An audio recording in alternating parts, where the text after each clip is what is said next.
ಕೇಂದ್ರ ಮಂತ್ರಿ ಕುಮಾರಸ್ವಾಮಿ ವಿರುದ್ಧ DCM DK Shivakumar ಅವರು ವಾಗ್ದಾಳಿಯನ್ನ ನಡೆಸಿದ್ದಾರೆ. ದೊಡ್ಡ ಆಲದಹಳ್ಳಿ ಕೆಂಪೇಗೌಡನ ಮಗ ಯಾರಿಗೂ ಹೆದರುವ ಮಗ ಅಲ್ಲ ಅಂದಿದ್ದಾರೆ ಡಿಕೆಶಿ.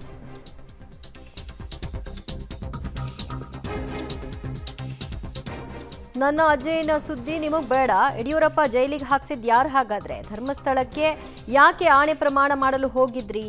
ಮಂಜುನಾಥ ಸ್ವಾಮಿ ಸಹವಾಸಕ್ಕೆ ಹೋಗಬೇಡ, ಪ್ರಜ್ವಲ್ಗೆ ಟಿಕೆಟ್ ಕೊಡಬೇಡಿ ಅಂತ ದೇವರಾಜೇಗೌಡ ಕೈಲಿ ಪತ್ರ ಬರೆಸಿದ್ದು ಯಾರು? ಸ್ವತಃ ಅಣ್ಣ ತಮ್ಮಂದಿರ ವಿಚಾರದಲ್ಲೇ ಈ ರೀತಿಯಾದಂತಹ ವಿಷಯ. ಅಣ್ಣನ ಮಗನನ್ನೇ ಅವನು ಸಹಿಸಲ್ಲ, ಇನ್ನು ನನ್ನ ಏಳಿಗೆ ಸಹಿಸ್ತಾನ ಅಂತ ಮತ್ತು ಏಕವಚನದಲ್ಲೇ ಡಿಕೆ ಶಿವಕುಮಾರ್ ಅವರು ವಾಗ್ದಾಳಿ ನಡೆಸಿದ್ದಾರೆ. ಇವತ್ತೊಂದಲ್ಲ 85ರಿಂದ ಇದು ನಡೀತಾ ಇದೆ. ನಿಂದು ನಂದು ಕುಟುಂಬ ಎಲ್ಲ ನಡೀತಾ ಇದೆ.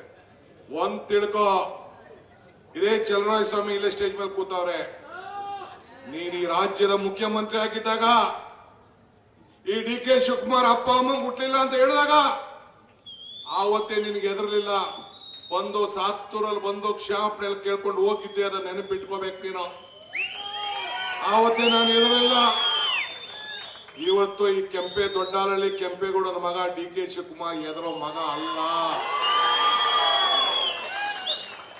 ಒಟ್ಟು ಮಾತನ್ನ ಉಳಿಸ್ಕೊಂಡಿದ್ದೇನೆ, ಪಕ್ಷದ ವಿಚಾರಕ್ಕೆ ತಲೆಬಾಗಿದ್ದೇನೆ. ಇವತ್ತು ರಾಜಣ್ಣ ಅವ್ರು ಹೇಳಿದ್ರು, ಏನ್ ಹೇಳಿದ್ರು ಯಡಿಯೂರಪ್ಪನವರು ಅಂತ, ಏನ್ ಹೇಳಿದ್ರು ಅಂತ ನೀನ್ ಹೇಳ್ಬೇಕು. ಯಾಕೆ ಯಡಿಯೂರಪ್ಪನವ್ರಿಗೆ ಜೈಲಿಗೆ ಕಳಿಸ್ತೆ? ನೀನ್ ಕಳಿಸ್ತೋ ಇಲ್ಲೋ ನನಗೆ ಸತ್ಯ ಮಾಡು ಅಂತ ಹೇಳ್ತಾ ಇದೆಯಲ್ಲ. ನನ್ನ ಅಜ್ಜನ ಸುದ್ದಿ ನಿಂಗೆ ಬೇಡ.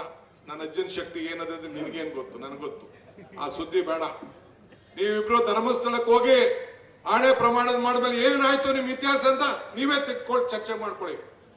ಧರ್ಮಸ್ಥಳದ ಮಂಜುನಾಥ ಮಾತು ಬಿಡದ ಮಂಜುನಾಥ, ಕಾಸು ಬಿಡದ ತಿಮ್ಮಪ್ಪ. ನಾವು ಸುದ್ದಿಗೆ ಹೋದ್ರೆ ಹೆಚ್ಚು ಕಮ್ಮಿ ಆಯ್ತದೆ. ಹುಷಾರಾಗಿರೋ, ಹೋಗ್ಕೋಬೇಡ ನೀವು. ಇದು ಇವತ್ತೊಂದಲ್ಲ. ಓಕೆ, ಯಡಿಯೂರಪ್ಪನ ಜೈಲಿಗೆ ಕಳಿಸಿದ್ ಯಾರು ಮತ್ತು ಪ್ರಜ್ವಲ್ ವಿಷಯದಲ್ಲಿ ಅವರಿಗೆ ಟಿಕೆಟ್ ಕೊಡಬಾರ್ದು ಅಂತ ಪತ್ರ ಬರೆಸಿದ್ ಯಾರು? ನೀವೇ ನಿಮ್ಮ ಸಹೋದರ ಅವರ ಮಕ್ಕಳ ಏಳಿಗೆನೇ ಸಹಿಸಲ್ಲ ಅಂಥದ್ರಲ್ಲಿ ನಮ್ಮ ಹೇಳಿಗೆ ಸಹಿಸ್ತೀರಾ? ನನ್ನ ತಂಟೆಗೆ ಬಂದರೆ ಸರಿ ಇರಲ್ಲ ಅಂತ ಡಿ ಕೆ ಶಿ ಹೇಳಿದ್ದಾರೆ. ಸಿದ್ದರಾಮಯ್ಯ ಮುಟ್ಟಲು ನಿಮ್ಮ ಹಾಣಿಯಲ್ಲಿ ಬರೆದಿಲ್ಲ, ನಿಮ್ಮ ಸರ್ಕಾರದಲ್ಲಾದ ಹಗರಣಗಳ ಬಗ್ಗೆ ಮೊದಲು ಉತ್ತರ ಕೊಡಿ ಅಂತ ಬಿಜೆಪಿ ಮತ್ತು ಜೆಡಿಎಸ್ ವಿರುದ್ಧ ವಾಗ್ದಾಳಿ ನಡೆಸಿದ್ದಾರೆ.